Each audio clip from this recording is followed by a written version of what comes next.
नमस्कार, सत्यदर्शन न्यूज मध्ये आपले स्वागत आहे. मी पायल शहा. एक नजर टाकूया आजच्या ठळक घडामोडीवर. विद्यार्थ्यांवर लाठीचार्ज, हायकोर्टातून आला आता मोठा आदेश. 20 जुलै रोजी कॉक्रोच जनता पार्टीने संसदेवर मोर्चा काढला होता. शिक्षण मंत्री धर्मेंद्र प्रधान यांच्या राजीनाम्यासह आपल्या विविध मागण्यांसाठी हा मोर्चा काढण्यात आला. दरम्यान यावेळी आंदोलक आणि पोलीस आमने सामने आल्याचं पाहायला मिळालं. पोलिसांकडून आंदोलकांना पांगवण्यासाठी अश्रुधुराचा मारा करण्यात आला, तसेच लाठीचार्ज देखील करण्यात आला. या घटनेत अनेक आंदोलक विद्यार्थी जखमी झाले. त्यापूर्वी जंतर मंतरवर आमरण उपोषणासाठी बसलेल्या सोनम वांगचुक यांना रुग्णालयात दाखल करण्यात आलं होतं.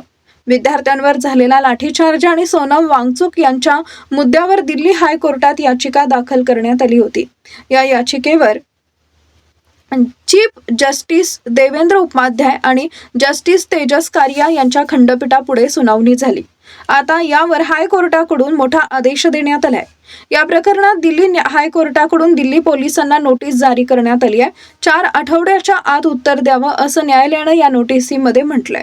पोलिसांची ही कारवाई बेकायदेशीर ठरवण्यात यावी अशी देखील एक जनहित याचिका दिल्ली हायकोर्टात दाखल करण्यात आली होती. मात्र ही याचिका हायकोर्टानं फेटाळून लावली आहे. दरम्यान दिल्ली हायकोर्टाच्या आदेशानंतर आता दिल्ली पोलिसांच्या अडचणी वाढण्याची शक्यता आहे.